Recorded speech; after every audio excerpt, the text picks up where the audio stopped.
welcome back to another episode of Is Fitz Happy? I'm Luke. And I'm Emma. And this week we're discussing chapter 38, excuse me. 28.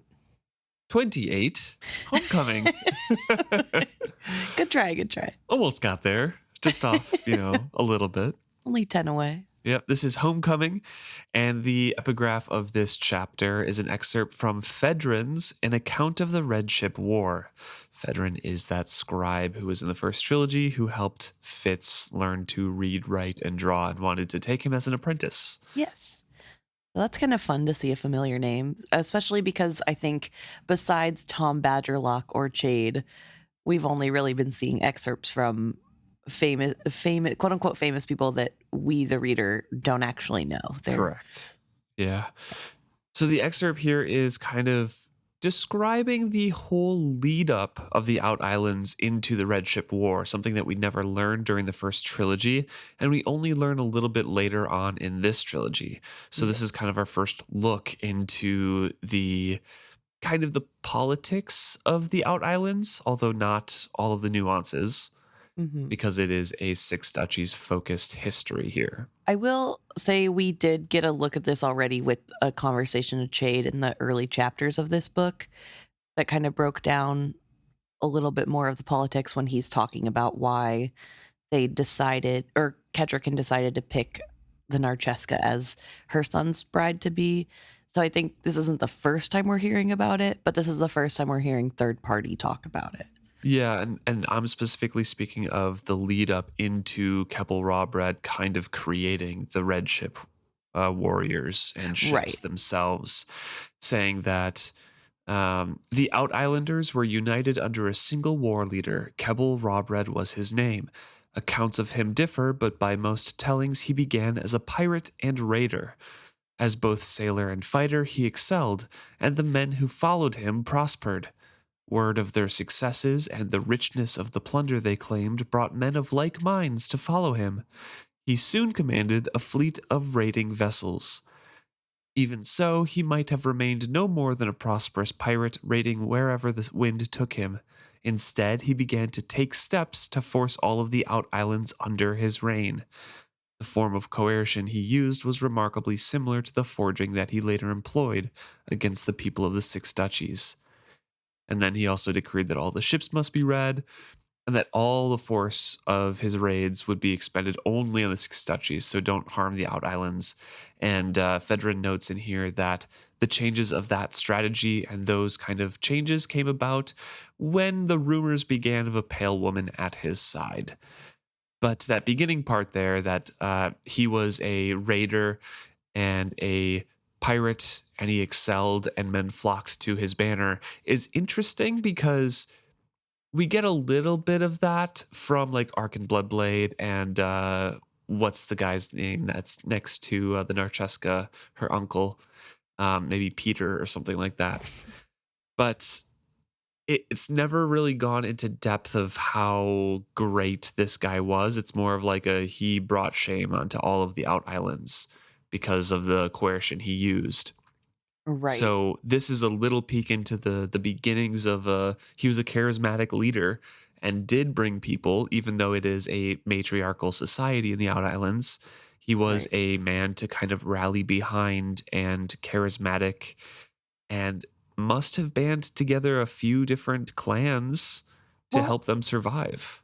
In my opinion, when I'm reading this, it's not that he's banning clans together so much as that he is taking charge on the sea where the men have domain, right? Because we know... Right, but they raid each other, right? As well as the Six Duchies. For sure, yeah. But I don't know if... I guess I don't know the culture well enough to know if you can join another band as a man and stay with your matriarchal clan. You know what I mean? Like prior to him becoming as powerful as he was. That's what I'm saying. Like it feels like from what Fedrin is writing, that men were flocking to his banner. So he must have like formed somewhat of an alliance with some of the men of like neighboring clans of like, okay, we're going to go after these ones to feed everyone on all of our clans kind of thing. Like a powerful leader that was still able to rope people together and wasn't just, the leader of the raiding party from one particular clan. That's fair. I guess what I'm saying is I feel like they're dropping their own banner to join his. Right. So, okay. So they're not protecting their lands. Yeah. They're just now part of the new land. Interesting. I don't know. Yeah. Yeah, we don't really know too much more. No. But also, really importantly, this is the first time in the history of the conflicts between OutIslanders and the Six Duchies where the OutIslanders band together in any meaningful way. So that's like a really important part of this as well. And that's probably why this war sticks out so much in history and to the people, because the Six Duchies and the OutIslanders have always fought. This is not a new thing. They fight, they make up, and they fight again. It just is a cycle, never ending. But this time it was different because of how successful Kebble Rawbread was. Right. So we join back up with the returning heroes here who are half extremely sad. Yes. And they make Buckkeep Town in late afternoon. And Fitz notes that Lord Golden or the Fool could have pressed on and we could have made great time, but he kind of dallied and delayed and slowly trekked back to Buckkeep, probably to allow the prince one more down day before kind of swirling back into the chaos at the castle. Right. And on top of that, we see that last chapter when we left off, Fitz and the Fool sort of let Dutiful into a little bit of their charade and invited him to be friends with both of them. And so this is sort of a continuation of that. Even though we don't know what was said afterwards, we know that it has been successful because Fitz notes that Dutiful is sort of leaning into this new role that he has. He's pretending like he can't stand Fitz, and he is being swayed by Lord Golden's fancy talk, but in an appropriate princely manner. Yep, exactly. And Laurel is riding at Lord Golden's side for a little bit, but is largely ignored because she's also close to a serving woman-ish. She's in between the two of them, obviously, and not quite at the social standing to be spoken directly to by the prince in regular conversation, if there is a lord right there. Exactly. So she eventually falls back to ride beside Fitz as well. Fitz kind of sees that Dutiful is relieved at this inclusion, right? He has friends. He's not a wayward boy being dragged home by his elders, but a young man returning from a misadventure with friends. His desperate loneliness had eased. Nonetheless, I also felt his rising anxiety as we drew nearer and nearer to Buckkeep. It pulsed through the skill connection we shared. Wondering if Dutiful was aware of that as well. Probably not. Right.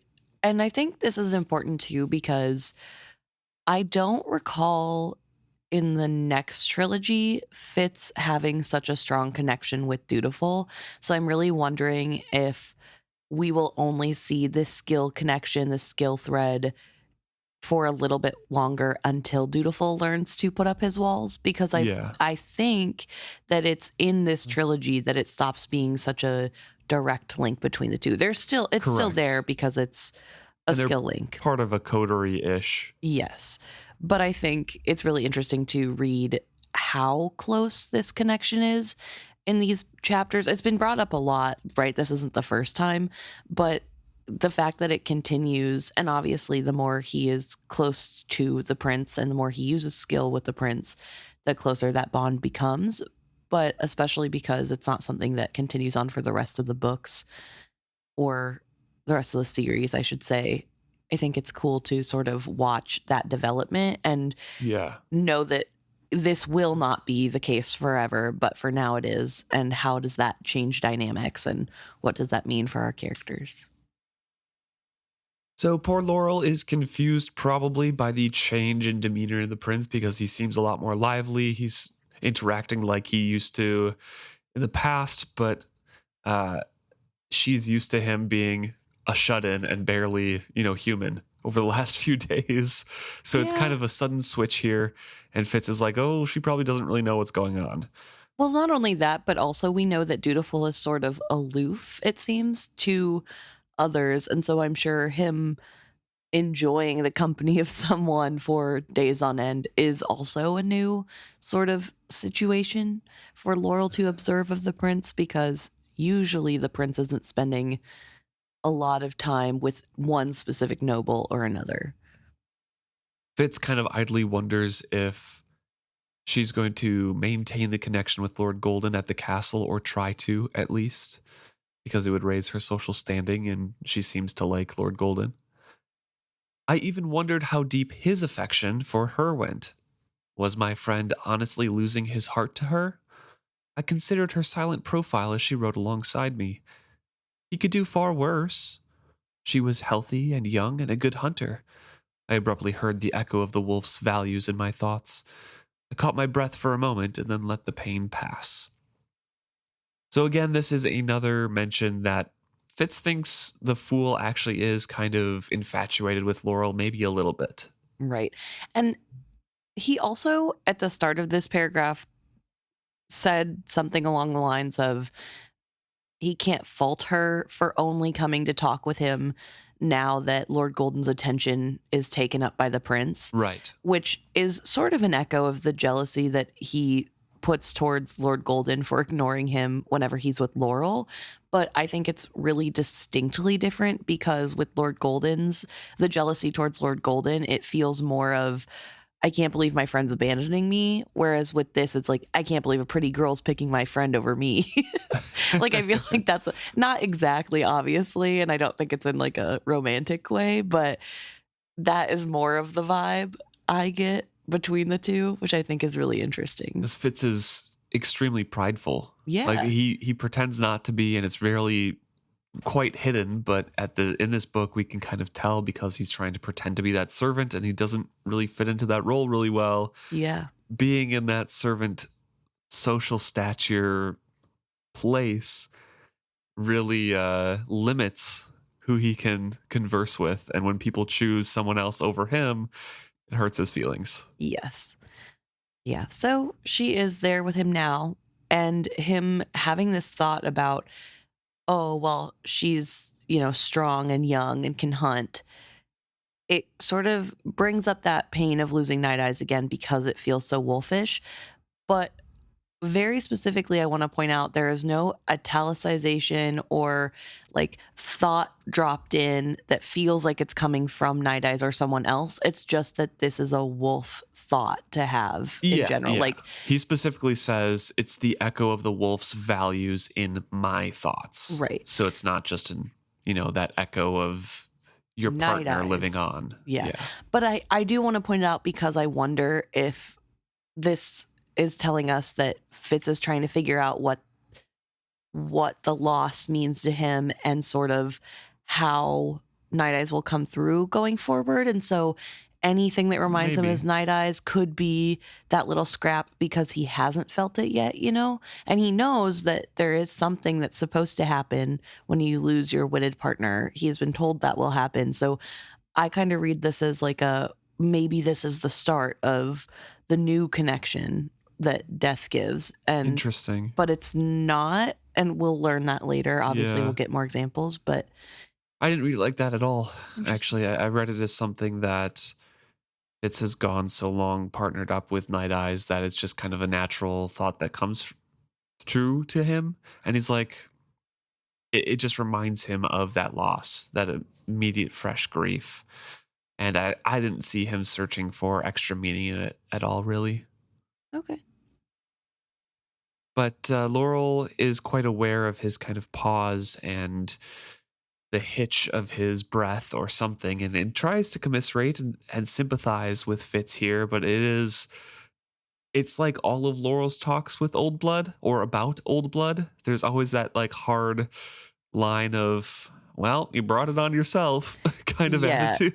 It starts understanding and ends not very understanding at all, in my opinion. Right. She kind of relates it back to her mom. Like, I don't know what you're going through, but I've been around people who have gone through this grief, and it is awful. So I'm really sorry for that. I saw what my mother went through when her gander died. That bird was 40 years old and had outlived my father. Truth to tell, it is why I think old blood as much a curse as a blessing. And I confess, when I consider the risk and the pain, I do not know why you practice this magic. How can anyone let an animal seize his heart so completely when their lives are so short? What can you gain that is worth all the pain each time your partner dies? I had no answer to that. In truth, it was a rock-hard sympathy she gave me. I'm sorry, she said again when some little time had passed. You must think me heartless. I know my cousin Deerkin does, but all I can say to him is what I've said to you. I do not understand, and I cannot approve. I will always think old blood is a magic better left alone. So, again, it's just that kind of, I'm sorry for your loss, but also maybe don't do that if it hurts. Right. And I think really importantly, the way that she is phrasing her not understanding is so far away from what the thing actually is. It really gives that good dissonance of course she doesn't understand. She's never lived it. And so Right. by her saying, what could you possibly gain?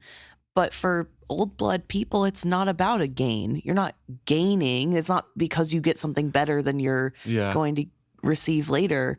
It's just what you do. There's no benefit one way or the other besides partnership, I guess, but it's not. That'd be like saying, why do you even get in a relationship? That person might die before you. Right. Okay. Like, so what do you gain? Friendship? I don't know. Like somebody to complain to. And Fitz kind of says, I was born this way, Baby, I was born this way. Yes, he's a little monster. It's great. True. But he does say, maybe if I had a choice, I would think the same way.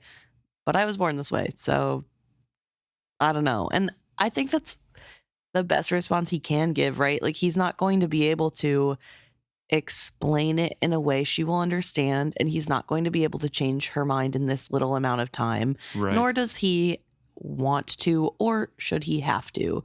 I think he just recognizes that this is something she's not willing to see eye to eye on. And so he's going to just, let it go. Yeah. And Laurel says then, as is the prince, referring to I was born this way. Eda save us all and keep his secrets safe. Amen to that, I said heavily. And mine as well, I gave her a sideways glance. I do not think Lord Golden would betray you. He values you far too highly as a servant. It was a reassurance that she never even considered I might be thinking of her tongue wagging. A moment later, she set my thoughts on a different trail when she delicately added, and may my bloodlines not become common talk. I replied as she had, I am certain that as Lord Golden values you both as a friend and as the Queen's devoted huntswoman, he would never breathe a word that might discredit or endanger you. So she's a little bit more tactful than Fitz was expecting, and is asking for a favor in return of like, hey, let's not make our associations with Old Blood known to the court. How about that, huh? And they use Lord Golden as a proxy, but Fitz invoking Lord Golden as a friend of huntswoman Laurel makes her kind of seriously question that. Asking shyly, as his friend, do you think so? Something in her eyes and at the corners of her mouth warned me not to answer that question lightly. So it would appear to me, I said, somewhat stiffly. I think really importantly, just real quick, the as his friend is in referral to Fitz saying Lord Golden sees her as his friend. Values you both as a friend and as the Queen's devoted huntswoman. Yeah. I just am saying that because when I read it originally, I was like, oh, she's asking like, as you're his friend, do you really think he cares about me? And I think it's more supposed to be. No, it's about her being a friend of Lord Golden. Oh, yes. he sees me as a friend. Yeah. So yeah, I just in case anybody out there also read it the wrong way like I did. Her shoulders lifted as if I had offered her a gift. And you have known him well and long, she embroidered my words. I refused to confirm that speculation. She looked away from me for a time, but after that we did not speak much. But she hummed as she rode. She seemed light of heart. So that did mean a lot to her, saying that Lord Golden does see her as a friend, whether that is for social standing or she does like him back. Yeah, and or both. It's hard to tell if, she's reading into that as like more than friends, or if she's just that excited about the prospect of being friends with. They were long in an embrace. Yes. that Fitz walked in on. Yes.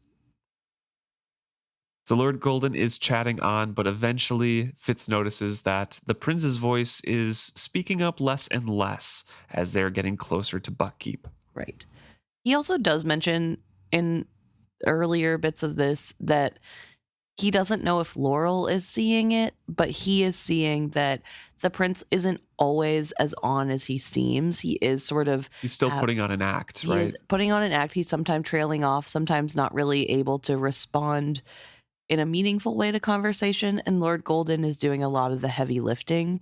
And then here it's coming up again because Dutiful seems to be getting really quiet. And it's unclear if that's due to just the sadness of losing his wit partner still, or the anxiety, or a mix of both. And everything's building up, I'm sure. Yeah, there's a lot going on. And so, of course, he has a lot on his mind as he's coming close to the home and bride that he tried to escape. So he drops back to ride beside Fitz, and Laurel is happy with the change because she can go up and ride and talk to Lord Golden. Dutiful and Fitz speak very little, each busy with their own thoughts. So they go up towards the gate, and... the lesser used West Gate. Exactly, yes. And they're passing once more through the scattering of cottages at the bottom of the climb.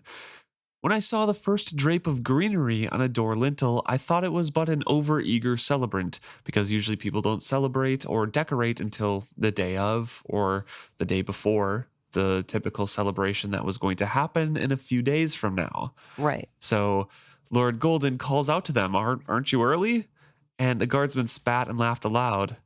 Early, my lord? We're damn near too late.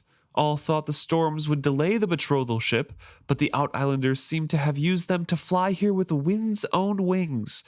The treaty galleys arrived at noon with the princess's honor guard. We've heard she'll make landfall before the sun sets, and all must be ready. Really? Lord Golden enthused. Well, I dare not be late for the festivities. He turned his smile on Laurel. My lady, I fear we must ride as swift as we can. You lads may follow at your own pace, and then those two horses race off towards the castle. So they just learned that they don't actually have the extra couple days back in the castle. Right. It is happening tonight. Yes. Where the prince has to be ready. Yeah, which, I mean, I think ultimately is for the best, because then the prince doesn't have any time to sort of stew in that anxiety and wait for this horrible thing that he doesn't want to happen. Yeah. So realistically for the best, but in this moment it's a little bit scary because it's all happening right now and they need to go quick. But Fitz and the prince are sort of slowed by the fact that they can't seem like they're rushing off, and as they slowly follow behind, or not slowly, but they follow behind Lord Dutiful and Laurel. They sort of slow down so that Fitz can take Dutiful to a not so used path in the woods. Yes. Yeah. And it leads to that crack in the wall, that old passageway that Night Eyes had found at one time and they've used to escape on and off. And Fitz suspects that Chade will still use it and collect Dutiful there because he doesn't want the prince to go through the gates and be possibly recognized. So they wait outside that wall and Dutiful's like, what are we doing here? Yeah, where even are we?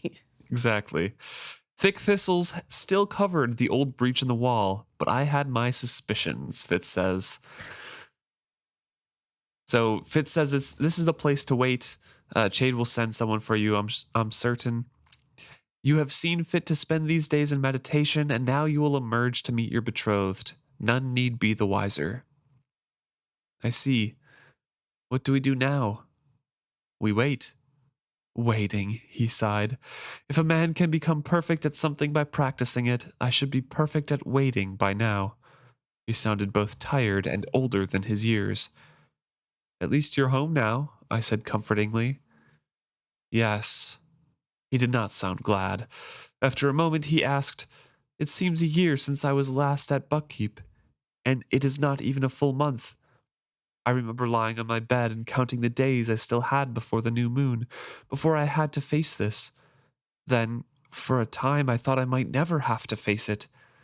It seemed strange, all day today, to know I was riding back to my old life, that I would pick up all the threads, all the details, and go on as if I had never left. It was overwhelming. All day riding back here, I promised myself a quiet day or two. I wanted some time alone to decide how much I had changed. Now, this very night, the delegation arrives from the OutIslands to formalize my betrothal. This night, my mother and the OutIslander nobles set the course of the rest of my life." I tried to smile, but I felt I was delivering him to his execution. I had come near as a knife's edge to a similar fate once. I found something to say. "You must be very excited to meet your bride." He gave me a look. Apprehensive is perhaps a better word.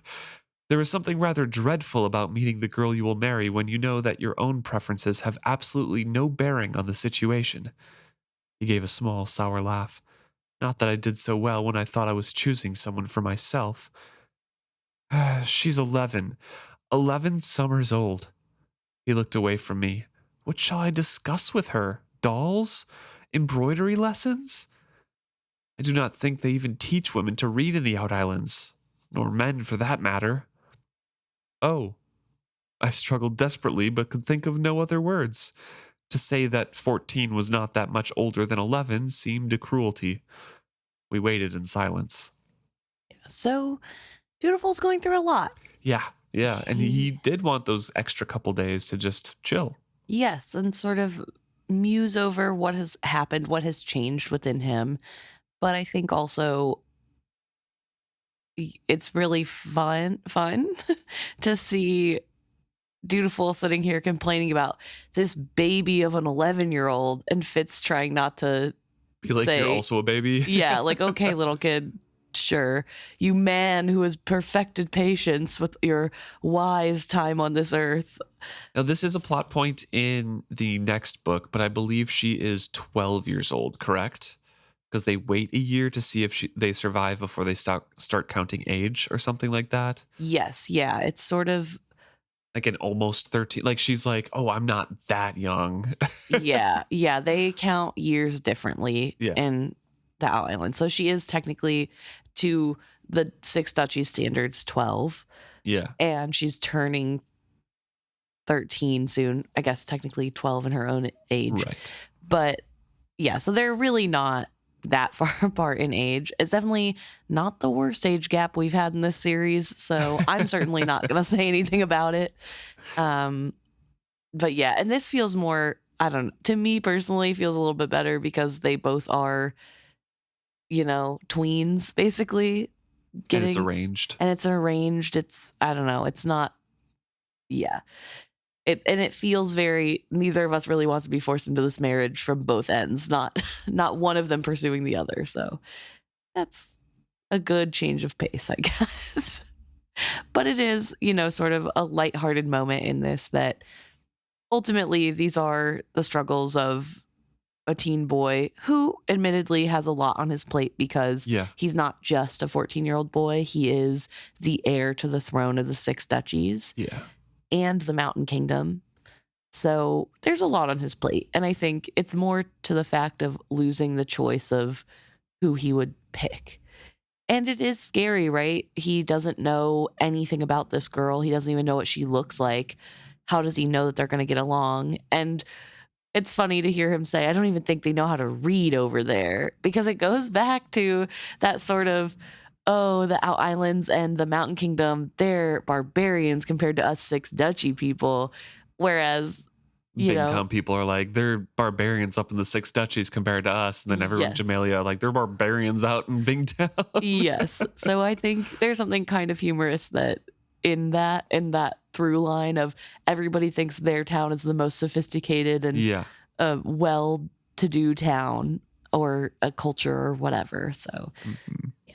But I think Fitz, in a way, doesn't say the 14 thing like, well, you're 14, because he doesn't want to belittle it, because he has been there, right? He does know that it's a lot and it is frustrating. And when adults tell kids that their problems aren't real because they're too young, it doesn't help the situation and it doesn't make anyone feel better. And to him, it is a big problem. So you just sort of have to treat it that way. But in typical Fitz fashion, he doesn't really know what to say instead. So they just have to sit in awkward silence. Until the threatening rain becomes an actual downpour. And then they can't really talk because it's pretty loud. Yes. And then eventually, Chade comes drenched and cold outside and ushers the prince in. And Fitz is like, just as I expected, the old fox had not closed off this secret back door, but he was not going to show the entrance to me, because he says, like, I'll see you later, basically, to Fitz. Instead of letting Fitz come in as well. Yep. Well, my errand was done. I'd brought the prince safely back to Buckkeep Castle in time for his betrothal. I tried on emotions. Triumph? Joy? Elation? No. Wet, tired, and hungry. Cold to my bones. Alone. Empty. He mounts my black and leads the prince's horse up towards the gates, getting to the main road, but he finds the way choked with men and horses and litters. Fitz doubts that they're going to allow him to join that procession, so he just has to wait while the OutIslanders and the Six Duchies nobles escort the new Narcheska in, and gets to see the whole procession. Which is sort of lucky for Fitz, because it does give him an eye on all of the people coming, and it gives him the ability to see what's happening and who is there and what the attitude is like. Because as Fitz brings up as they walk past, these are the veterans of both sides of the Red Ship War. These are people who fought against the Six Duchies and for the Six Duchies. And so he's watching and he's really hoping that nobody fights. But he does note that there are a lot of people, and it's really interesting to see how this procession is lined up, right? So they have, let's see, the torchbearers first holding the blazing brands aloft, followed by the Queen's Guard in their purple and white with fox badge, riding white horses. And then leading the way after them is an interesting mix of the Prince's Guard and the OutIslander warriors. And the Prince's Guard is not riding horses because the OutIslander warriors don't know how to ride horses. And so it seems like a respect thing that neither group is riding a horse. They are walking. Even if they do know how, they're not comfortable on them because there's not very many places to ride. Yes. So it's sort of showing respect to the new culture and having them. But then the OutIslanders are returning that respect by having next the OutIsland nobles riding in on horses that they have borrowed from the Six Duchies folk. Yep. So you sort of see the mixing of the cultures and the respect going both ways in that. I think that's a promising sign. Mm-hmm. And some of the Six Duchies nobles were mixed in, as you said, with the OutIslander nobles, as, you know, the Six Duchies viewpoint says that they're nobles. Aren't they mostly merchants? Yeah.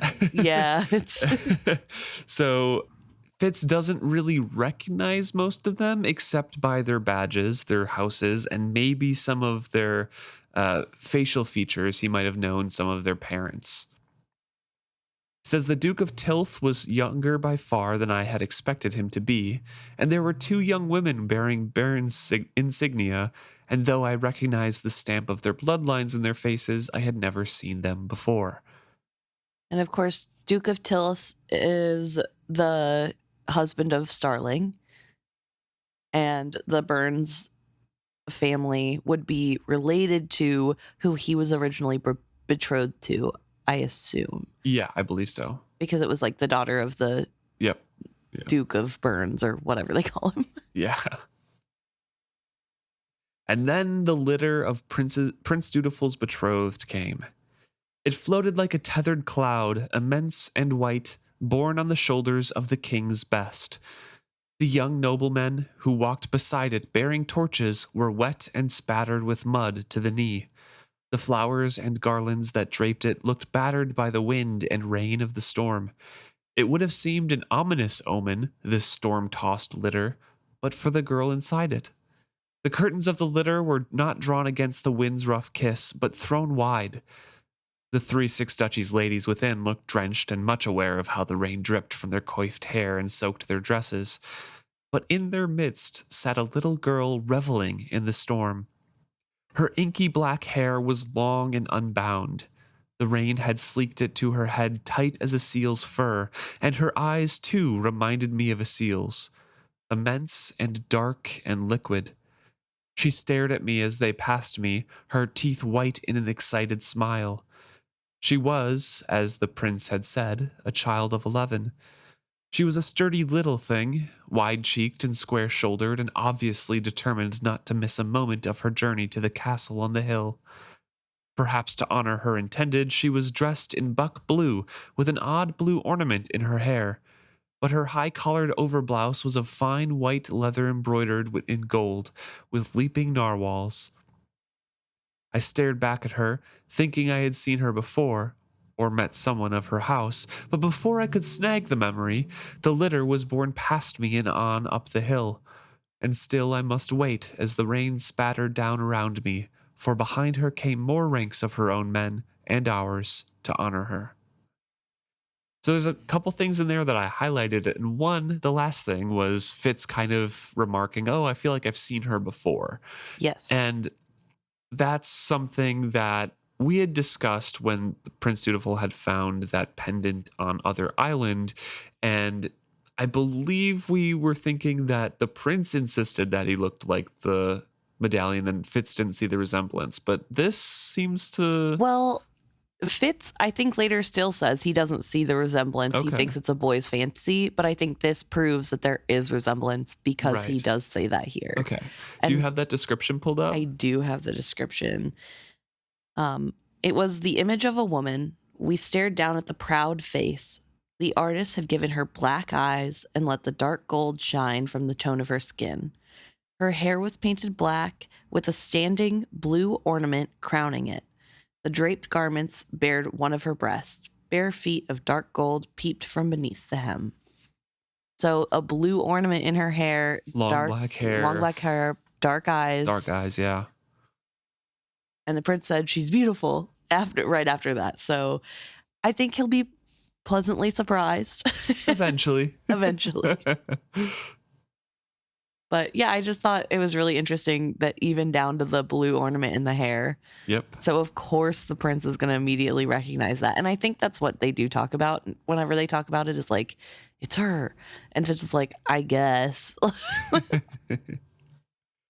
After the procession, there's a long flow of people kind of going up, bringing, kegs or wheels of cheese or whatever they are up to the castle. So Fitz kind of blends in with that procession and goes to the stable. Right. And before we get in on that, I do want to go back and talk about the Narcheska quick. But I did want to say, I think it's really important, this first impression that Fitz gets, because even though he's saying, yeah, she is a little kid, I think the imagery of her braving this horrible storm and being excited to enter this place where she doesn't know anybody. This is also a betrothed match for her. And we know that she is under a lot more duress of this match than Prince Dutiful is. She's coerced into it. Her whole family was, basically. Yes. So I think that despite that she's facing this, I think it really shows her character. And I know we get more of it later on. Like, she really is sort of a sturdy person. Like, she seems to have a sense of self, even though she's so young, that is very rooted in not being afraid of who she is and being very proud and very regal even. I think here showing that she's like braving this storm and she is making the most of it, knowing as a rereader what we know, is huge, because I think that is a really good counterpoint to our little broody boy Dutiful, because she is so locked in on being a good ruler, but also taking the fun with the seriousness, right? And I think that's something that Dutiful could learn. So it kind of is it's a good counterpoint balance. Yeah, exactly. Yeah. So as I mentioned, Fitz goes to the stables. The stable boys were taking some of the horses of the people that were arriving, and so he gives the prince's horse over.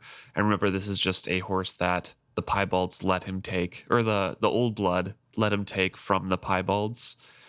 So this is an unremarkable horse that is not actually the prince's. So it's just like, hey, here's this horse, take care of it.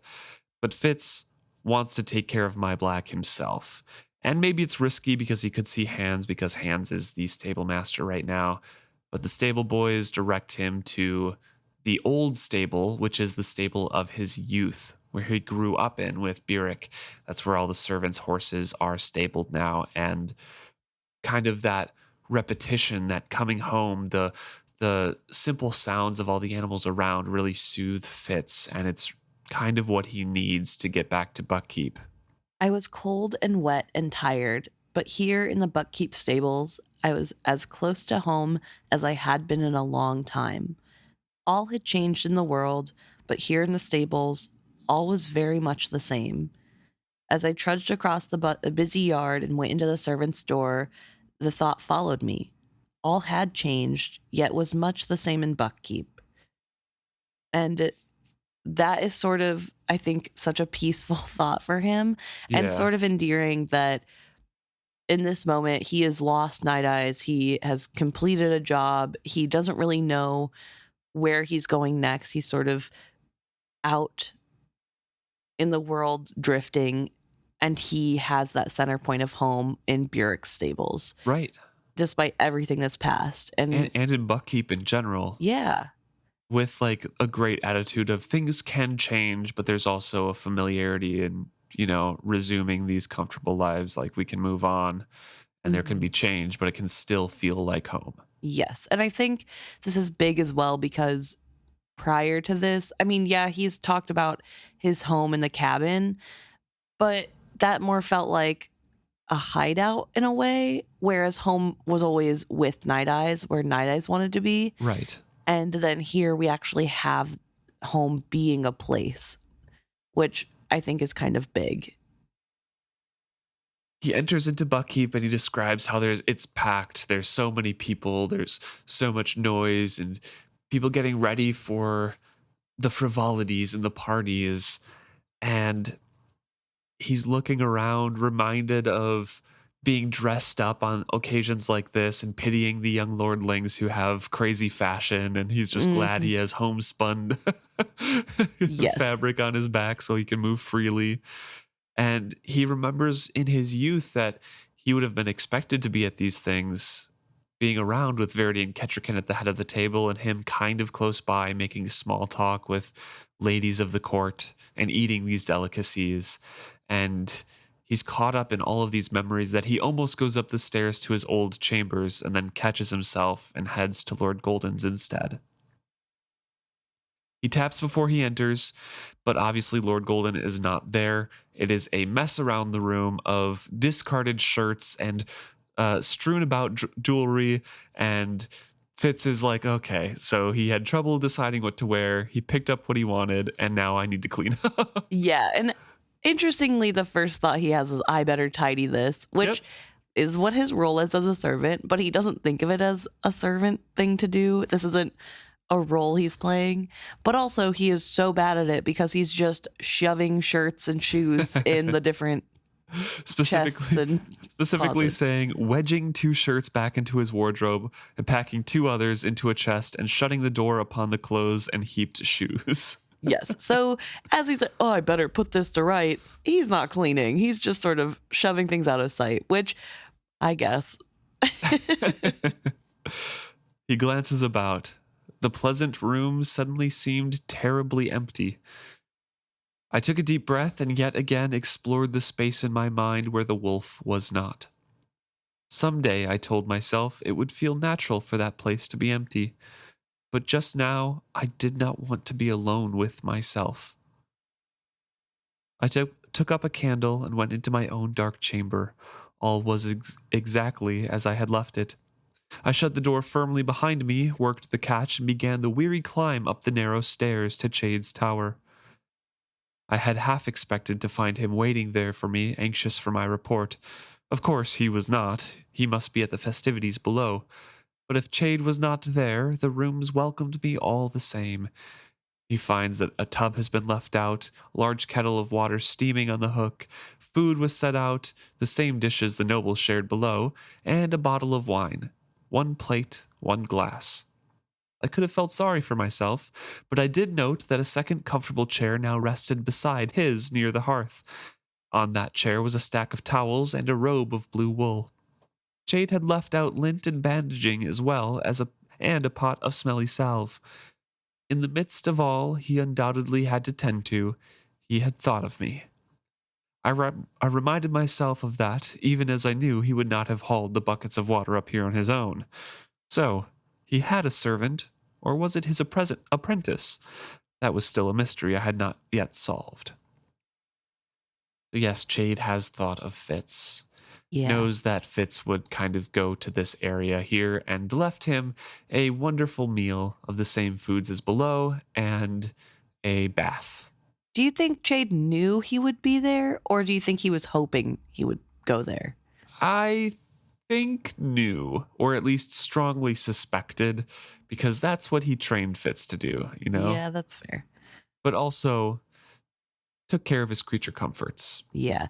And I think the level of detail really does show Chade's care in a lot of ways, because he did think of everything. And it's not just caring for the basics. He is giving Fitz the opulent food that everybody else gets to eat, and he's giving him the nicest of what he can provide in this environment.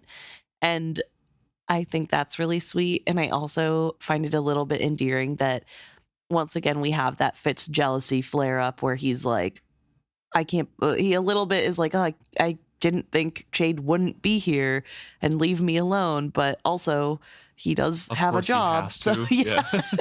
Yeah, he can't be waiting for me. He has to do his job as the queen's confidant. So I think that's a little bit cute too, that we see that. And I think that does prove again that Fitz does care about Chade as well, even though Fitz is really bad about dwelling on those feelings and like his relationships with others. I think his reaction to where they are and when he needs them says a lot about how he actually feels underneath everything. Fitz peels off his clothes and specifically says that he puts the feathers into one of Chade's dustiest scrolls as well to hide them. But he gets into the bath, eats food with his hands while he's in the bath, and drinks the wine out of the bottle.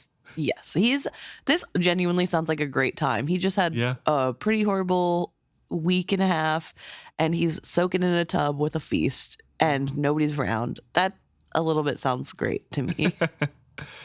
But he is obviously wearied because as he's relaxing after the food is done in the tub, he must have fallen asleep, because after he's sitting there, he is jolted awake by Chade saying, "Fitz?" The old man's voice was worried. It startled me awake, and I sat up in the tub, sloshing water. "Are you all right?" he demanded. I must have fallen asleep. I was disoriented. I stared at him in his court finery, with the dying firelight glinting off the jewels in his ears and on his throat. He seemed a stranger to me suddenly, and I was embarrassed to be caught sleeping, naked and half drunk in a tub of cooling water. "Let me get out of this," I muttered. "Do," he encouraged me. So Fitz is caught. Yeah. And honestly, a little embarrassing. And I do understand why Chade is sort of worried at first, because it's a little worrisome to see Fitz nodding off drunk in a tub, I'm sure, but also because he knows that Fitz is probably grieving the death of Night Eyes and is worried about how he's taking that. And this is his boy, even if Fitz is a grown man. But it is cute that he immediately is like, "Yeah, you should get up." It's time to get out of the tub. So Chade is fixing up a tea kettle right now, and Fitz is asking, how late is it? So late, Byrrc would say it is early morning, Chade replies. So he gets down at the table. Chade indicates the other chair, and Fitz takes that. Chade had obviously been up all night, yet he seemed not weary but energized by it. And Chade says, I'm sorry. I won't pretend to completely understand your loss. He was a fine creature, your wolf. But for him, Queen Kettrikin would have never escaped Buckkeep Castle all those years ago. And she has often spoken to me of how he provided meat for all of you on your journey through the Mountain Kingdom. He lifted his eyes to mine. Have you ever thought that, if not for the wolf, neither of us would be sitting here like this? I didn't want to speak of Night Eyes just then, not even to hear the kindly memories others had of him. So, I said when a moment of awkward silence had passed, did all go well this evening? The betrothal ceremony and all? And Chade corrects him, like, taking the change of topic and being like, oh no, it's not the betrothal, this is just welcoming. Yes, because they can't do the official betrothal ceremony until all of the Six Duchy lords arrive in Buckkeep. Yep. So it's about to get very crowded, both in the castle and the town. Yeah. And then Fitz changes the subject once again to the Narcheska. But before we get to that, I want to say that Fitz is, like, he can handle his grief however he needs to, but he is so awkward when somebody's offering, any Sympathy. sort of sympathy or nice gesture. He just kind of sits in silence and then changes the topic. Yeah. It is very raw right now, right? And it is an extremely hard thing, but not even a thanks. And then move on. Yeah. Well, obviously everybody grieves differently, so maybe this is just genuinely how he grieves, but it does a little bit feel like it's also that added awkwardness of this is a old blood connection, and none of the people talking to him so far have been old blood or really understand the connection that he had with his wolf. And so I feel like he doesn't understand, like, how do you talk to somebody surface level about something that was so much more? Yeah. And again, everybody grieves different, so I guess that's what he's going through. But it is kind of a little bit humorous that he's always like, so anyway. But as I mentioned, Fitz does bring up the Narcheska, saying she's only a child. A strange smile lit Chade's face. If you say she is only a child, then I doubt you actually saw her. She is a queen in the bud, Fitz. I wish you could meet her and speak to her. By the greatest good fortune, the OutIslanders have offered us an extraordinary match for our prince. And does Dutiful concur with that? I prodded. Chade drew himself up abruptly. And what is this? Asking questions of your master? Report, you young upstart. His smile took any sting from his words. And so I did. When the water boiled, Chade brewed a tea for us, and later he poured it from the pot, stinging and strong. I don't know what was in it, but the haze of weariness and wine lifted from my mind. And he tells them all the events, and Chade neither looks shocked nor dismayed, but he does kind of grunt a little bit when Fitz tells Chade of slamming Dutiful onto his back. At the beach. At the beach, yeah. So the rest of this conversation is really interesting because, and I think the start of what you've read, it's sort of a weird balancing act of the relationship between these two men, right? Who they were, who they are, and who they're going to be, and just sort of the balancing act of trying to get it right. And Fitz doesn't really know that at this point, and Chade's trying to feel it out. Yes, he's not quite grasping the full situation. He does. He starts getting it after a while, and obviously he is aware to some extent because of the way he was trained, but you really see sort of figuring out what Fitz is trying to do and if this is his new role and what of the old role they can keep, and Fitz sort of lumbering through, starting where he used to and ending up where the new relationship is going to be. Right. Chade would love so much if Fitz just said, like, yeah, I'm going to be the prince's advisor now.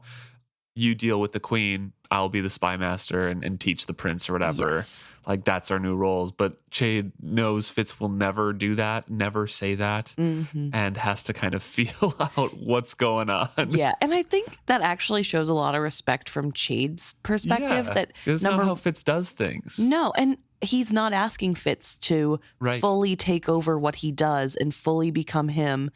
He is trying to give Fitz the space to be whoever the version he wants to be. Like you said, Fitz is Chade's boy still. Yeah. He doesn't want to scare him off. He's out. He's at Buckkeep. That's the first step. You got to keep him there now. You can't scare him away. Yeah. And I mean, like, there is a little bit of, I don't want to say ickiness, but there's a little bit of ickiness because it is a little bit manipulative on Chade's part. But I think that's just Chade's nature. Yeah, he literally can't do anything differently. Yeah, it's like, I don't see it as that bad. It's not great, obviously. He could work on it. But seeing as he's a character in a book and I can't tell him to take therapy, he's doing pretty good. And I think in a moment like this, you really do see the parts of Chade that shine through in Fitz's own parenting styles, right? Like, Chade is still trying to manipulate Fitz into doing what he ultimately wants him to do. However, he is giving Fitz the space to come to that conclusion on his own and doing as much as he possibly can to accommodate Fitz in what he ultimately decides to do, which you see Fitz do for his children that he cares for, in trying his best to make sure they succeed in what they want and not putting on them whatever he thinks they should be doing. Yeah. And so, yeah. So after the end of his report, Fitz finishes, Chade gets up and walks around a little bit and sits down again and says, so our prince is witted. So Chade starts at the beginning, basically where they left off when Fitz left on this journey, on this quest. And Fitz is surprised that that's what Chade is starting with. So he says, did you doubt it? Chade gave a small shake of his head.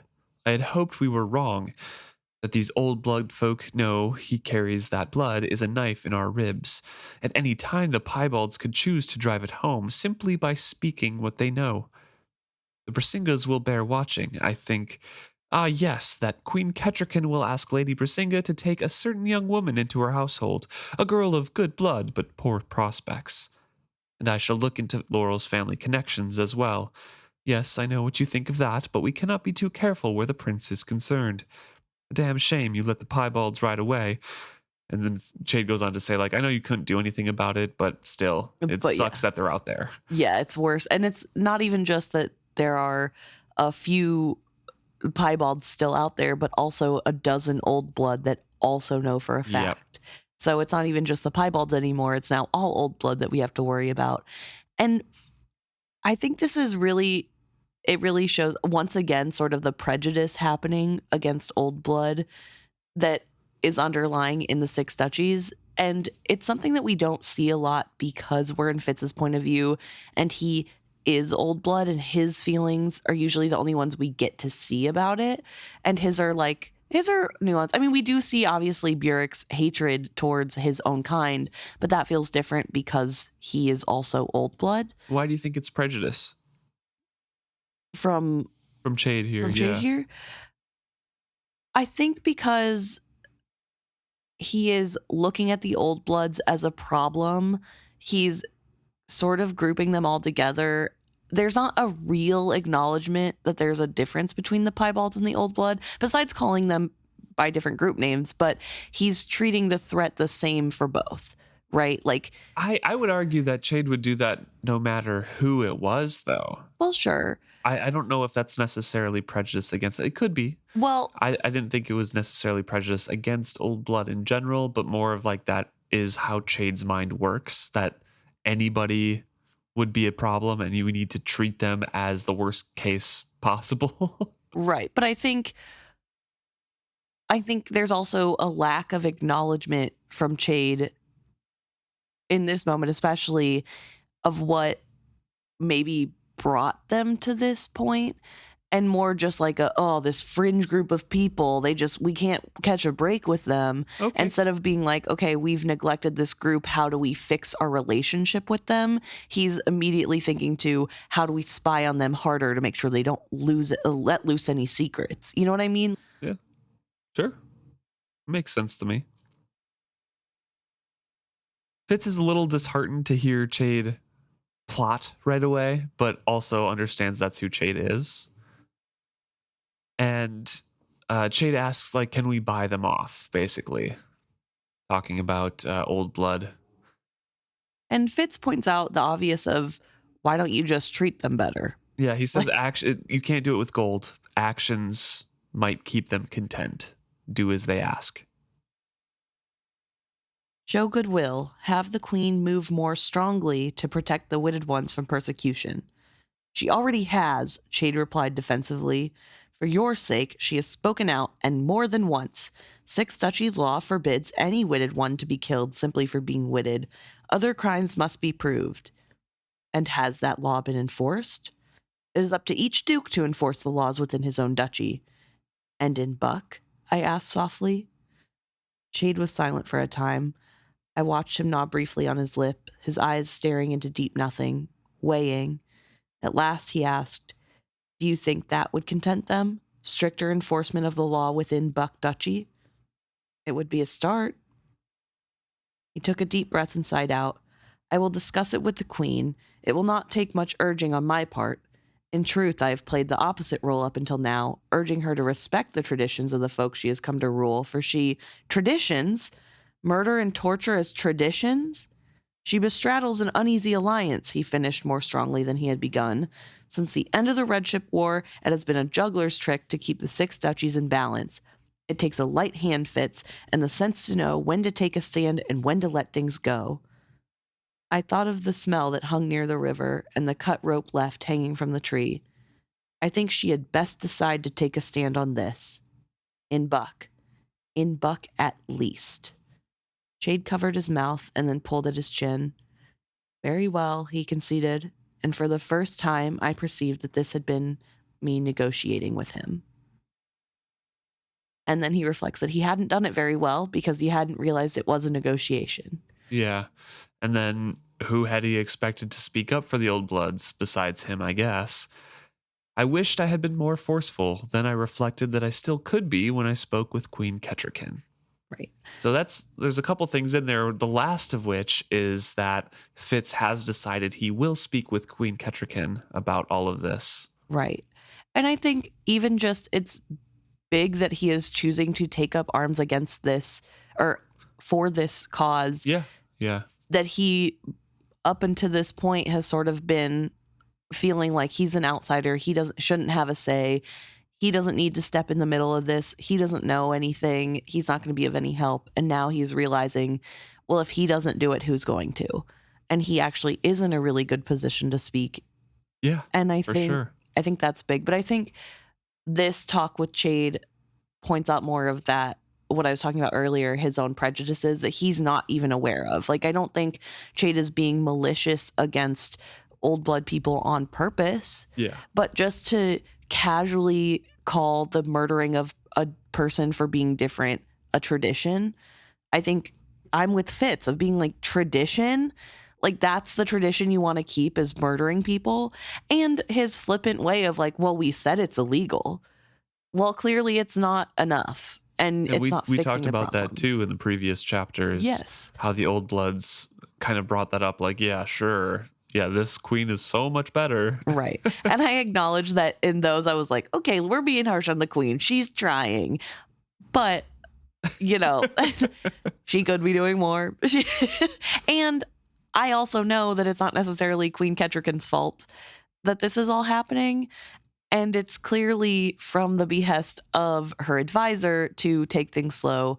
And there is that delicate balance, right? We don't want Kettrikin to lose footing because she's going too hard on people for not changing their traditions, whether they're good or bad. We've talked about that a lot too, but the political climate of the Six Duchies right now, it's not a stable farseer rule that we came into with the series. Yes. Right? This is something that they've not had a farseer on the throne for 15 years now. This person is not from the Six Duchies, and she was an outsider for 2 years before she won the people's hearts during that one hunt during the Forged Ones and the war there. So like this is a ruler who is kind of far outside taking the action on her own and winning that approval, and has to ride that approval through her son gaining the throne. But I also think it's really important to point out that more could always be done. True, and 100%. I think the fact that Chade has been opposing this change is part of the reason real change hasn't happened, because Chade is a very smart man and he is in politics. Yeah. He's been doing it his whole life. There are ways to get this law to stick and to be helpful that doesn't have to go against the queen, that doesn't have to make the queen the bad guy. And I think this just really shows that he hasn't been utilizing that part of it. He hasn't been trying to change it because he doesn't care about the issue enough, which I'm not saying that there's not a ton of issues we don't know about. Obviously, it's a kingdom. There's a lot of things we don't know happening that Chade is privy to and Fitz isn't. However, this is clearly a rising issue that he needs to focus more on. And that's what Fitz is doing here, is saying, hey, you're not thinking about this the right way. You need to fix it. Right. Yeah. Because Chade is, as we know, focused on the majority. He wants a stable farseer rule forever. Yeah. And he will advise Queen Kettrican, but we also know that she is not a farseer. His loyalty is not to Queen Kettrican. It's to the prince. Yes. And he wants a stable kingdom for the majority, which does not mean all, but the majority of people when Prince Dutiful comes into rule here. So his goal is just to maintain status quo, basically. Yes. And I think it really shows that there is sort of blind spots that come up because 100%. of that, right? Yeah. And I don't think that makes Chade the worst person ever for that reason. Just like he opposed the match to the OutIslanders. He wanted Dutiful to match with somebody in the Six Duchies to stabilize that more so, because he wants the Six Duchies stable. He doesn't need the Six Duchies to be a global player with allies and everything. But I do also think it goes to show sort of I don't know if it's necessarily the aging of Chade, that he can't juggle it all anymore, or just the importance of having more people to talk to, right? Like it's just Chade and Kettrican right now in one full person confidence. Can't do it all, you know? No, you just can't. You're juggling balls, you're going to drop some. So you need another juggler to come in and help so that you don't drop as many glass balls. And I don't know. I just think that this is like a really unique way to subtly show that just because we love Chade as a character and we have Fitz telling us that Chade is so good at what he does, that doesn't mean there aren't flaws to it. And I think that makes it's that well-rounded world again, right? That Robin Hobb is so good at writing that this isn't black and white. There are all these shades of gray in there that we can see through just looking into the books.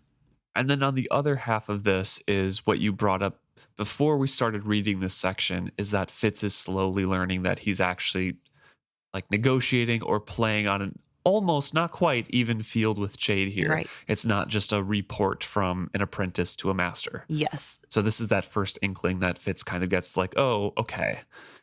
Like I'm not just reporting anymore. We're having a conversation. Yes. And this is sort of two people who are in the know of things, able to discuss at length in a safe space the outcomes of the different options. Exactly. So they kind of conclude that, and Fitz is like, okay, I didn't do as well as I could have if I had known this is what we were doing, but I can speak to Queen Kettrican later. I can work on that.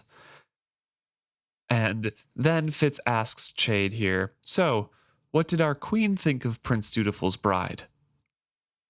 Are you asking for a report? Something in his voice made me falter. A trap? Was this one of his trap questions? I merely asked. I have no right. Ah, then Dutiful was mistaken. You have not consented to teach him. I worked the two ideas against one another, trying to see how they fit. Then I gave it up. And if I have? I asked him cautiously. If you have, then you not only have a right to the information, but a need. If you are going to educate the prince, you must know everything that affects him. But if you are not, if you intend to go back to your hermit's hut, if you are asking but for the sake of hearing family gossip, he let the words trail off. And Fitz is like, I know this old trick. He lets you fill in the silences and waits for you to speak up, but I'm going to wait him out this time. So Fitz is chewing his thumbnail, and Chade eventually gets impatient, reaches across, slaps his hand out, and says, well, what do you think? What about it? Tell me the answer, Fitz. Yes. And I think it's really interesting because he acts as though if he didn't agree to teach the prince, he can't possibly tell the queen's thoughts on the prince's, not for mere family gossip. Like, okay, Chade, you would tell him, you just wouldn't tell him all the details, which is fine. But it's funny to pretend as though Chade's not going to tell his boy what just happened and all the gossip.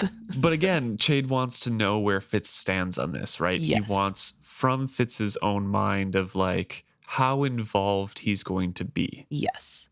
And this is Chade's way of doing that, of trying to get Fitz to answer that for himself. So Fitz also replies to Chade with a question saying, well, what did the prince tell you? And then Fitz waits him out.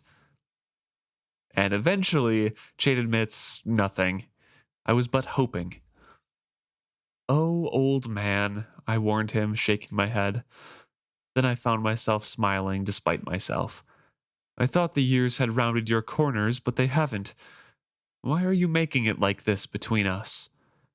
Because I am the Queen's counselor now, not your mentor, my boy, and because I fear there are days when, as you put it, my corners are rounded, and I forget things and all my carefully gathered threads turn suddenly to a snarl in my hands. So, I try to be careful, and more than careful, in every aspect of all I do.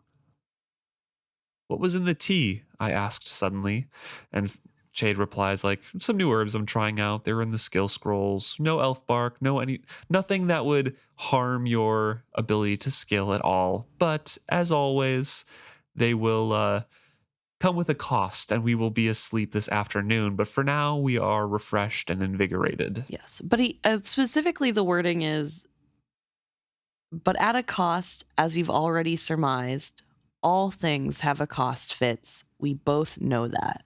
And I think that's really important because this is the between the lines conversation, right? Like Fitz is asking about the tea, but this is the answer to the last question too, right? Like everything has a cost, and we both know what the costs are that we're making if we serve the queen, right? Or the Farseer line, whatever. And so are you accepting the cost of this tea or not, sort of deal is what it feels like. And he says, but for now we have our wits about us, so tell me. And Fitz is weighing these thoughts. He's weighing his thoughts in his mind, trying to figure out where to go from here, and his eyes catch that knife that's still sticking up in the mantle. I weighed trust and youthful confidences and all I had once promised King Shrewd. Chade's gaze followed mine. A long time ago, I began softly, you tested my loyalty to the king by asking me to steal something from him just as a prank. You knew I loved you, so you tried that love against my loyalty to my king. Do you recall that? I do, he responded gravely, and I still regret it. He took a breath and sighed it out. And you passed his test. Not even for love of me would you betray your king. I know I put you through the fire, Fitz Chivalry, but it was my king who asked you that you be tested. I nodded slowly. I understand that, now. I too made my oath to the Farseer line, Chade, just as you did. You vowed no loyalty to me, nor I to you. There is love between us, but no oaths of fealty. He was watching my face very carefully. A frown divided his white brows. I took a breath. My loyalty is to my prince, Chade. I think it must be up to him what he shares with you. I took a deep breath and with great regret severed a portion of my life. As you have said, old friend, you are the Queen's counselor now, no longer my mentor, and I am not your apprentice. The words were hard to say.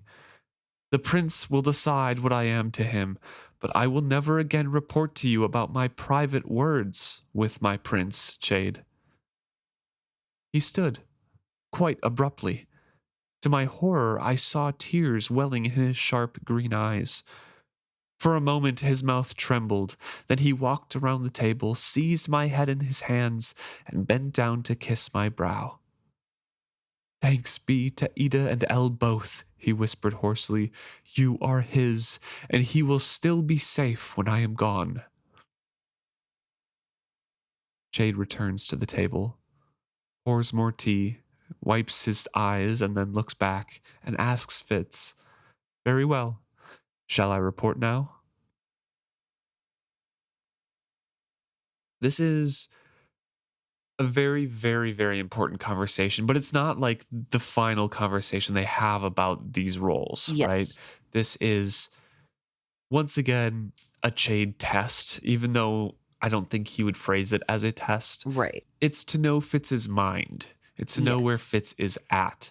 And Fitz feels like he's severing a portion of his life while he's making this commitment to like, hey, I'm not going to confide in you anymore. Yeah. And Chade's like, no, this is exactly what I wanted you to say. Yeah. You're not severing anything. You understand what this is. Right. And I think that's a really interesting difference between the two of them, right? Because to Fitz, this is horrible. He is putting up a wall between somebody he loves and himself because he feels that it's more important to keep the prince's confidant than it is to inform Chade all of that's happening. And it does mark sort of growth, right? Fitz is a grown adult and doesn't necessarily need Chade to know all of the information or need his help to make decisions anymore. That is a big step. Fitz is trusting his own judgment here, right? Like that's big for Fitz.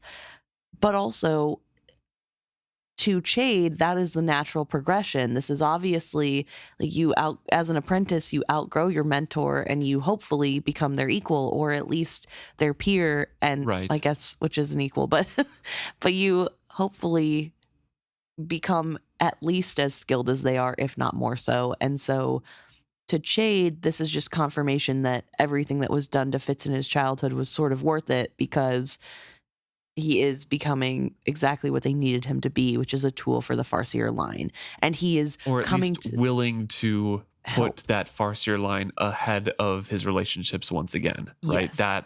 That is the pinnacle right there. It's not just that he can serve or he's a tool. It's that Fitz knows where the line is and knows that fealty always will overshadow love. Yeah. And he's a willing tool. Yes. Yeah. Which is big, obviously. Yeah. But it sucks for the relationship, right? And like Chade's way of looking at things like that is very cynical, but at the same time, I completely understand probably the stress that he's under, right? Right. His current apprentice, which is Rosemary, he doesn't trust. Yeah. So like, who else is going to take over after this is done is his thought. And Fitz's eventual thought is like, no one needs to take over the assassins. Yeah, and that's part of it too, right? Like I think Chade's relief here is thinking that this role is going to continue, that just like he was trained, he is now trained Fitz, and Fitz is going to take up that mantle eventually. Because his view of the royal family and the way that it works is that he is needed for him to be there. He's fulfilling a vital, needed role that only he can fulfill, and he's scared that only he can fulfill it when he can feel his mind slipping sometimes. Right. And I think really importantly, of course, he wants this to be a vital role that is 100% necessary, because otherwise, why did he have to do it? Why did they have to make him go through all of those things, right? Like there's that layer 2? And why did he have to do that to someone else? Yeah. And so if it's important and necessary, and Fitz also sees that, it just sort of continues the, yes, I am important and necessary, and what I went through had purpose. And so did Fitz. And yeah, Fitz isn't agreeing to take over the spy master role right now, but he is on the path, and he will eventually take it up. He's baby stepping. Fitz is showing that he understands at least the emotional impact that it can have on relationships, and that he is making the conscious choice to withhold information if it keeps confidences between him and his king. Yeah.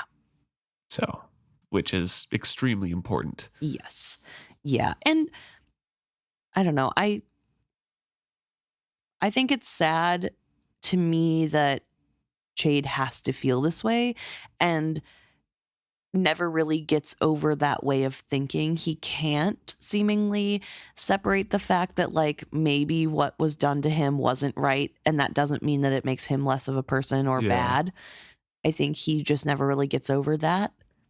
Which is why he's such an interesting character too, though. Yeah. I love Chade because he's so complex, but so secretive within the stories as well. Yes. And it's interesting to me because I don't think Chade consciously feels as though he would make a good king, or like he knows everything necessarily that's correct. I think he thinks he knows everything in how to keep the Farseer line running smoothly, but I don't think he thinks of himself as like a shadow ruler that's going to take over. He's doing this so he can have power. Like, I don't think power is his motivation. That's treasonous to him, I think. No, yeah. And so that makes it more interesting to me because I think his motivation truly is love for his family and loyalty in that love. His belief in the line, right? Yeah, but then you can see that even though you can tell that's where he's coming from, it borders on him trying to take over control, right? Like, he is trying to make the decisions of what's best for the kingdom as though he is king without even realizing it. Right. And maybe he would have been a great king. He probably would have. Let's be real. He probably would have been a great ruler if he wasn't a bastard. And I think, again, what another circle of somebody losing their potential because of the way they were born. And that happening again to Fitz, and then again to Fitz's children. Like, it's just that cycle that continues, and Fitz sort of breaking out of that is needed. And Nettle sort of breaking out of that. Yeah, because Fitz is able to break the cycle a little bit. It helps pave the path for Nettle, and it paved the path for the next. That fool's circle. Yeah. He's the little stone. He is the little stone, and I think that's huge, and I think it makes it more sad to read Chade's story because of right now he's happy, but later it's just the constant battle of Fitz being like, I'm not going to be you. Yeah. And you are not necessary is what Chade is hearing. Yeah. And Chade cannot take that. And then their other conversation is about like, hey, do not do this skill like this. You're going to kill yourself and thick. You know? Yeah. And Chade being like, okay, hard conversations I'm in the doing future. what I want. Yeah. So it's, I don't know, their relationship dynamic is so interesting to me. And I think it just gets more complex from here. Yes. But this is the turning point to me in their relationship. Mm-hmm. Really interesting chapter. We are kind of finally back at Buckkeep now. Things are calming down. We only have, 2 chapters left, or a chapter and then an epilogue left? I think it's just the chapter, then the epilogue. Wow. So we are going to have 2 more episodes on this, as long as it's not broken into 2 for the next one. I don't think it will be. No, it's a pretty short chapter. It's a shorter one. So 2 more episodes on this book, and then a 2-week break. And then we will be back with 2 special episodes on the Willful Princess and the Piebald Prince. Yes. So after this book is ending, you're going to have 4 weeks until we get to the next book of the Tawny Med trilogy, but we will be back after a 2-week break. So yes, we're going to read the short story, the novella, I guess, Willful Princess and the Piebald Prince. That will be broken into 2 parts because it's about 160 pages or something like that, 180 pages. Yeah. Part 1 and part 2. So I'm excited for that. We'll get to learn more backstory and how all of the prejudice starts. Yeah. All very exciting. And, it's not always happy reading these chapters, but I think this one is so interesting, specifically for the second half. Yeah. The first half is a little melancholy, but also a little bright spot of him feeling having like that home. Buckkeep is home. Yeah. Thanks for tuning in this week. Yeah. And if you have any thoughts or theories that you'd like to share with us, you can reach us on all of our social medias: Facebook, Threads, Blue Sky, Reddit, Instagram, YouTube, any of those at Is Fitz Happy, or you can email us directly at isfitzhappy at gmail.com. Oh my gosh, I just blanked. I never do this clearly. So yeah. Or you can find us on our website at isfitzhappy.com. Yep. So thank you so much for tuning in. Hope to hear from you. See you next week.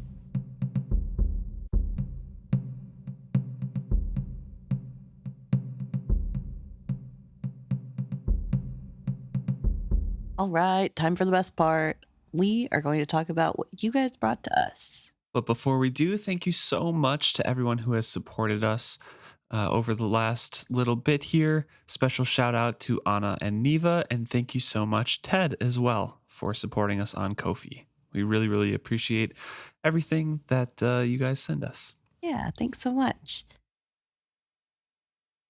And now we'll start with some stuff you guys have sent in, starting with some emails. And the first one to talk about is from Andrew, who sent us a screenshot from Facebook of Cherry Bakewell cups making perfect tinfoil hats for conspiracy theory loving rabbits and guinea pigs. So everyone gets their little tinfoil hat. Yes, everybody can join. Theory. Yeah, everybody can join. They come in all sizes. So. Thank you for that. So thank you, Andrew. And thank you to Jonas for writing in. Good to hear from you again. Yeah, and thank you so much for everything that you've sent in. We enjoyed everything. So very cool. Yeah. We also had some people reply to our episode on Facebook. So this will be for episode 278, which is part 1 of chapter 27. Yes. Yeah. Lessons. It's when Dutiful is still, when they're still in the cave and then they get going. They start when they're grieving. Yep. And Cookie Baker responded.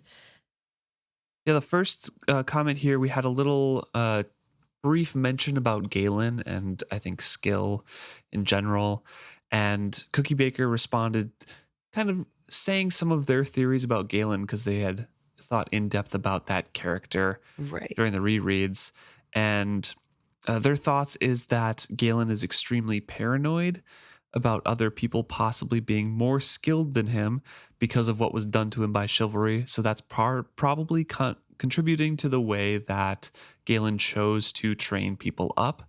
And also because he's so terrified about people being more talented than him. Right. Then you need a stronger loyalty to him, and also is even more terrified and hating Fitz when Fitz turns out to be naturally gifted. So once the coterie gets out from under his control, they become more talented and underhanded, but they're still loyal to him because of the way that Galen trained that coterie. Because I believe the beginning of that the beginning of that chapter is talking about the different ways of training coteries. Right. It is. Yep.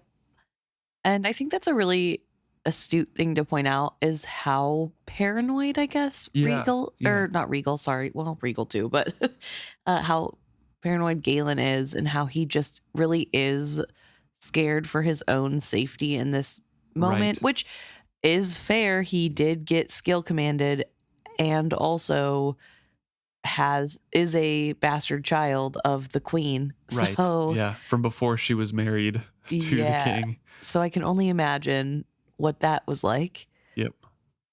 But yeah, I think that is a really good thing to point out, that it's not just necessarily good for the time they were in of quickly training up the coterie, but also for Galen's own safety and sanity, that nobody could turn against him. They also wrote in to talk about Fitz's grief. Yes. And that Fitz has been pre-grieving Night Eyes since the beginning of the book, when Fitz suggests the journey to Night Eyes. And Night Eyes is thinking he wants to go to that place in the mountains, presumably to carve the dragon. Right. Night Eyes is ready. And Fitz is, in general, has been thinking about that. And that was the sticking point in their relationship, right? It's just like, you already think I'm dead and you're distancing yourself from me. Right. So Fitz has been kind of preparing himself for this. And Cookie Baker points out that you can also see that pre-grieving in small ways, including Fitz's antagonism towards Dutiful, which is an interesting way to interpret that and read into that relationship, being like, I'm losing my partner, stop being so like obtuse about things. Yeah, like let me get back faster so that he doesn't have to work as hard. So yeah, I definitely like that angle coming in and that extra layer of grief already being felt beforehand. Mm-hmm. Cookie Baker also replies talking about the presence of Night Eyes in Fitz and doesn't expect it to happen yet.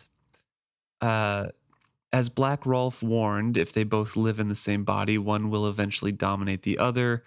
And I would think it works similarly to Kettle's skill wall, which locked her sister inside herself. Night Eyes is in a separate place in Fitz's mind behind a skill wall, or wit wall, I guess, hunting and running around in his memories. He only comes out when he is needed.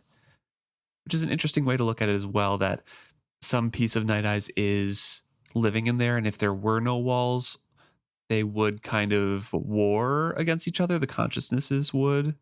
Yeah, I mean, I think the idea that it takes time for there to be that war of spirits of who gets to be in control is very clear with Paladine and the cat. Yeah. In that, like, at first the cat was more cat than human, but by the end is more human than cat because Paladine is winning over in that sort of area. But I also see a little bit, I think it's interesting to think of Night Eyes being sort of almost trapped by that skill wall.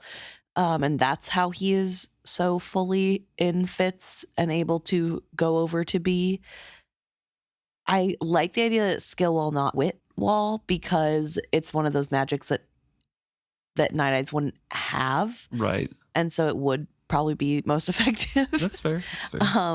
But I don't know. I think I'm excited to read more about what's going to happen with their relationship now that he is physically gone. Right. And see like how that manifests more as the series goes on. Mm-hmm. Thank you very much, Cookie Baker. We also have some comments on Instagram. And that same episode 278, the part 1 of lessons for chapter 27, I asked the question, how do you feel about the way grief was depicted in the chapter? And Joseph responded, I think that Fitz is writing about his grieving times years later and doesn't want to dwell on the specifics of his pain. Which is, it's definitely kind of a theme in these books that they're written down at the end of the events, right? Like that's kind of the framing device for the books. And that would make sense that Fitz doesn't want to relive a lot of that and just kind of says like days or like time passed, Exactly. And like doesn't really get into the depth of the feelings that he's having. Yeah. So thank you for that response, Joseph. We also had a comment on episode 29, or 279, which is part 2 of that chapter 27. And this was by Martin. Okay, thank you very much. And it is in response to the hilarious scene where Dutiful thinks he has Fitz figured out and is like, you are the son of Chade and Lady Time. Yes.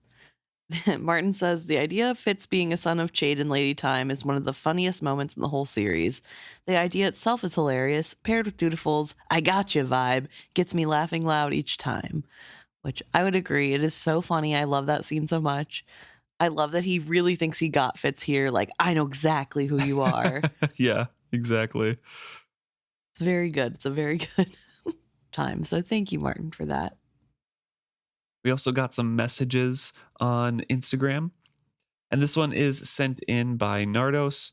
Thank you so much for the reel that you sent that kind of reminds you of the realm of the Elderlings and Fitz. It is really, really interesting. So it's cool art to see and see what kind of other media brings to mind these books. Just kind of the feelings that other media can evoke.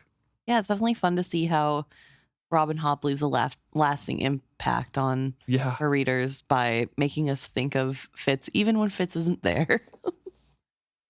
Also, thank you, Andre, for sending in a message. Really, really appreciate, first of all, the cat pictures of Regal, the black cat. Which is amazing and apparently very well suited to his character. Yeah, the disdain of and the contempt for anyone that does not obey or address him with due respect. Love that. That's very funny.